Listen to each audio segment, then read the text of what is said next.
बंदरपुर चढ़ने वाली alpine team में अब एक नया सदस्य जुड़ गया था। माउंटेनियरिंग इक्विपमेंट लेके हमने लगभग 10:30 बजे अपनी चढ़ाई शुरू की। वेदर फोरकास्ट के हिसाब से अगले 2-3 दिन में भारी बारिश हो सकती है और मानसून आने की भी संभावनाएं हैं। इसका मतलब हमारे पास टाइम कम था और लगभग एक हफ्ते में हमें बेस कैंप पहुंच के सबमिट करके वापस आना था। हल्की बारिश और धुंध में रास्ता ढूंढते हुए हम आगे बढ़े। ये हमारा बेनिफिट रहेगा कि अगर हम इनका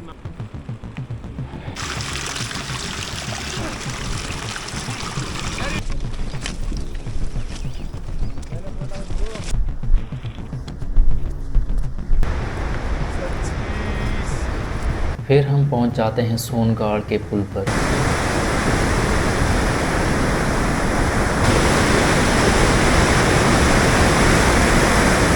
जहां पे सोनगाड़ का बहाव काफ़ी तेज़ लग रहा है। मानसून आने से पहले हमारा वापस आना बहुत ज़रूरी है।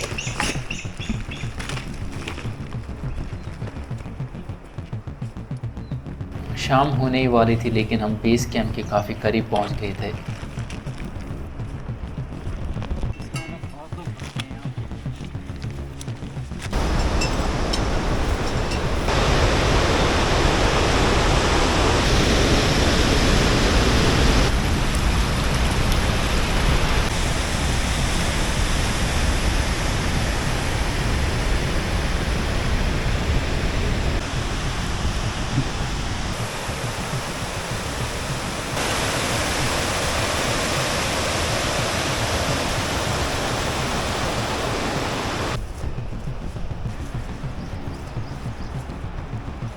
थोड़ा सा आराम करके हमने नदी पार करने की तैयारी की।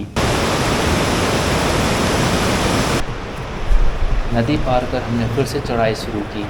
लगभग 9 घंटे की लगातार चढ़ाई के बाद हम बंदरपुर बेस कैंप पहुंच गए थे। बेस कैंप पहुंचने पर मौसम और भी ज़्यादा ख़राब हुआ। बारिश में भीगने की वजह से हमारे कपड़े गीले हो गए और अगला दिन हमने कपड़े सुखाने में लगा दिया। नीचे से लकड़ियाँ बटोर कर हमने आग लगाई और कपड़े सूखने का इंतज़ार किया।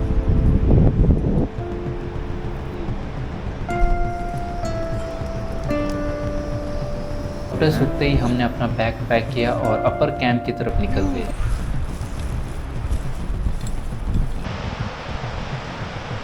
अपर कैंप का रास्ता एक ब्यूटीफुल रिज से होते हुए जाता है।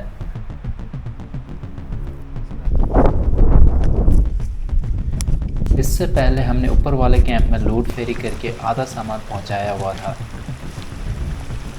कैंप लगाने के लिए हमने सही जगह बनाई। लगभग 4800 मीटर की ऊंचाई पर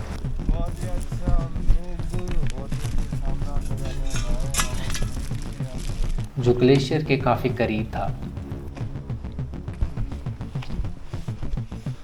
पानी मिल गया, बहुत बड़ी सक्सेस।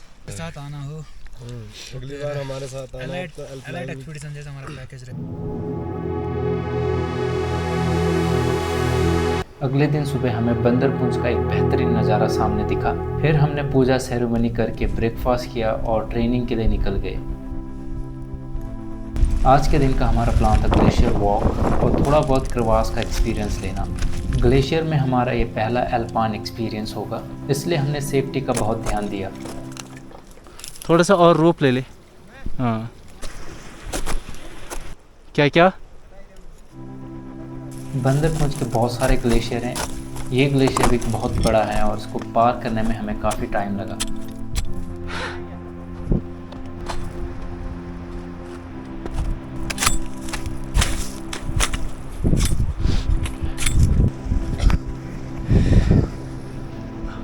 बंदरपुंज का पहला ग्लेशियर पार करके हम आइस फॉल के करीब पहुंचे।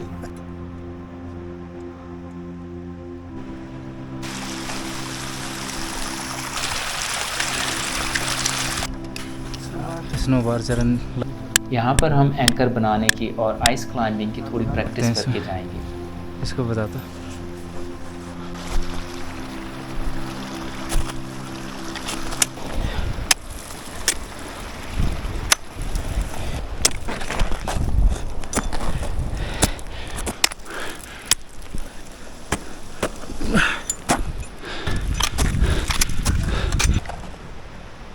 लगभग 12 बजे हमने अपनी ट्रेनिंग ख़त्म की।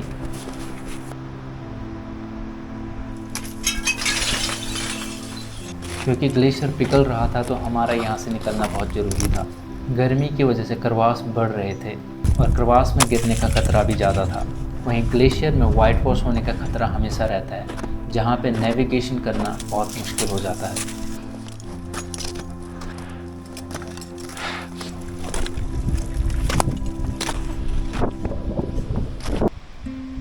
हमारे पास टाइम बहुत ज़्यादा नहीं बचा है। अगले दिन हमें समिट कैंप का रास्ता ढूंढना था और रात को समिट अटेम्प्ट करना था। अगली सुबह गंगोत्री रेंज का बेहतरीन व्यू देखकर हम समिट कैंप की तरफ बढ़ते हैं।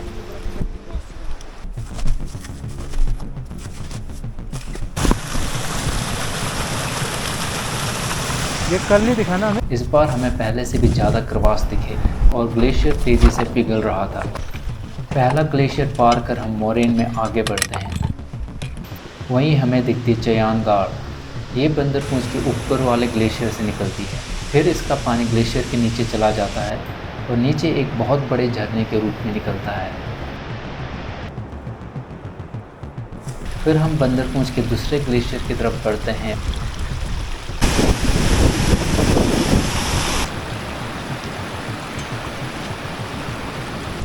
और आइस फॉल के बाईं तरफ से रास्ता देखते हैं।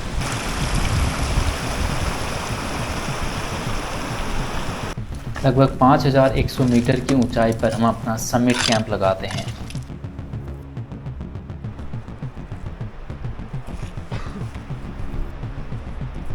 इसके ठीक सामने था हनुमान पीक। यहाँ पर लगातार पत्थर गिर रहे थे।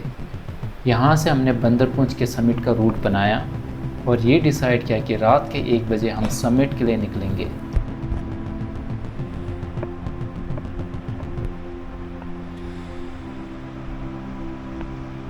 लेकिन पत्थरों का रुकना बंद नहीं हो रहा था। सुबह हम समिट के लिए लगभग 3:30 बजे निकले।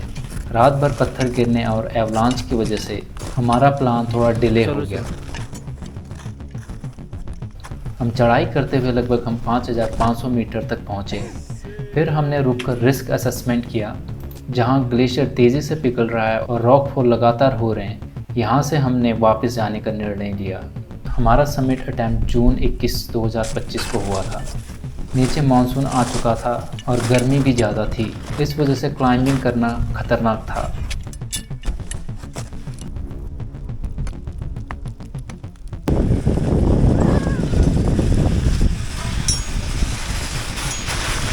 हम यहाँ तक पहुँचे, ग्लेशियर नेविगेशन सीखा और पहला हमने ट्रू अल्पाइन एक्सपीरियंस लिया।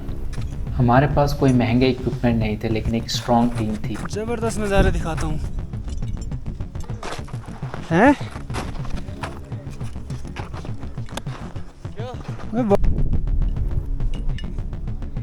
इस एक्सपीडिशन का मिशन था बिना किसी सपोर्ट के अपनी अल्पाइन कैपेबिलिटीज़ को टेस्ट करना।